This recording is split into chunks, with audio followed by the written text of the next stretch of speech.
Ya, halo semua, pada kesempatan kali ini kita akan merefleksi modul 4B. Nah, di sini saya akan memaparkan tentang peristiwa dan kaitan antar modul 1.1 dan modul 1.2.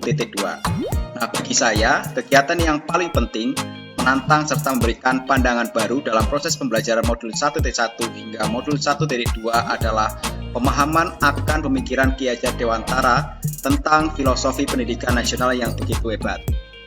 Pada modul 1.2 yang membuat saya berkesan adalah pada materi pembahasan trapesium usia.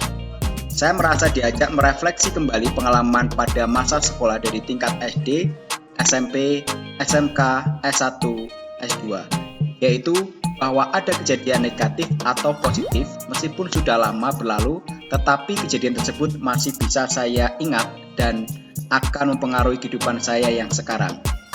Hal lainnya yang membuat saya tertarik adalah tentang nilai dan peran guru penggerak, di mana saya harus menggali nilai guru penggerak yang sudah saya miliki dan kolaborasi dengan CGP lainnya. Hal ini mengingatkan kita sebagai guru bahwa harus diingatkan untuk memiliki kompetensi guru di dalam 5 nilai dan 5 peran guru penggerak yang semuanya bermuara pada pembelajaran yang berpusat pada peserta didik. Nah, kalau kita kaitkan antara modul 1.1 dan 1.2, korelasi antara modul 1.1 dan 1.2 yang saya menyadari bahwa filosofi KHD serta pengalaman masa lalu bisa kita jadikan sebagai bahan evaluasi diri kita sebagai guru dalam mewujudkan pengalaman belajar yang positif bagi murid. Selain itu, nilai dan peran guru penggerak dilakukan dengan berdasarkan pada trilogi pendidikan menurut KHD, yaitu Ing Ngarso Sang Tulodo, Ing Madya Mangunkarso, dan Tut Wuri Handayani, demi terwujudnya pembelajaran yang berpusat pada peserta didik dengan memperhatikan kodrat alam dan kodrat zaman. Perasaan feeling. Kaitan pembelajaran dalam model 1.1 dan 1.2 membuat saya seperti disadarkan akan peran dan nilai yang saya miliki sebagai pendidik. Nilai-nilai guru penggerak harus terinternalisasi dalam diri seorang guru. Nilai inovatif yang selama ini saya implementasikan dalam pembelajaran merupakan salah satu nilai dari guru penggerak. Tumbuh kesadaran dari dalam diri di mana hati saya mulai tergerak untuk melakukan perubahan pada diri saya sendiri terlebih dahulu. Tidak hanya nilai inovatif saja, tetapi saya bergerak untuk mengimplementasikan nilai-nilai guru penggerak lainnya seperti mandiri, reflektif, berpihak pada murid, dan kolaboratif. Selain itu, saya berusaha menumbuhkan nilai dan peran yang mestinya dimiliki oleh seorang guru penggerak. Langkah selanjutnya, saya ingin menggerakkan rekan-rekan guru di sekolah, khususnya di SMK PGRI Batang, sehingga bisa bergerak bersama mewujudkan visi misi bersama demi terwujudnya peserta didik yang berkarakter profil pelajar Pancasila untuk Indonesia yang lebih baik. Pembelajaran. Sebelum pendidikan CGP pada modul 1.1 dan 1.2 tersebut berlangsung, saya berpikir bahwa pendidikan hanya berpusat pada guru dengan target pencapaian kompetisi yang sudah ditetapkan oleh kurikulum. Peserta didik hanya subjek, bukan objek pembelajaran, serta skenario pembelajaran disusun sedemikian rupa sehingga peserta didik hanya mengikuti pembelajaran sesuai skenario yang disusun oleh guru tanpa memperhatikan kebutuhan belajar mereka.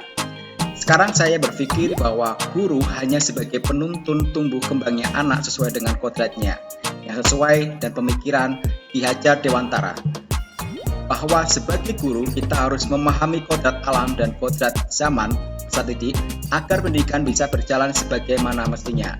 Sebagai seorang pendidik di tingkat SMK, saya harus mengarahkan belajar peserta didik agar tidak salah arah dan dapat mencapai kemerdekaan mereka dalam belajar.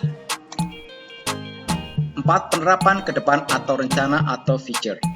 Apa pengembangan diri yang sederhana, konkret, dan rutin yang dapat saya lakukan sendiri dari sekarang untuk membantu menguatkan nilai-nilai dan peran saya sebagai guru penggerak?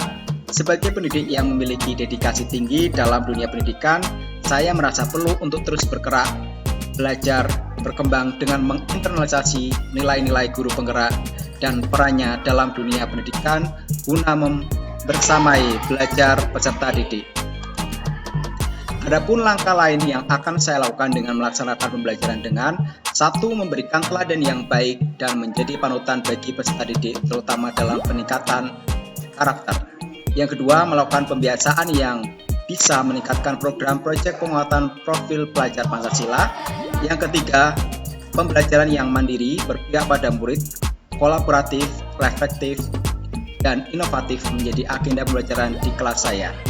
Yang keempat, tindakan atau laku yang selalu peduli dengan murid sebagai pelayanan pendidikan yang bersahabat dan menjadi orang tua dalam lingkungan sekolah.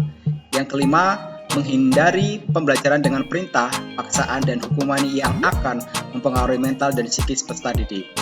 Yang keenam, memanusiakan manusia dengan mendidik anak sesuai dengan kodratnya.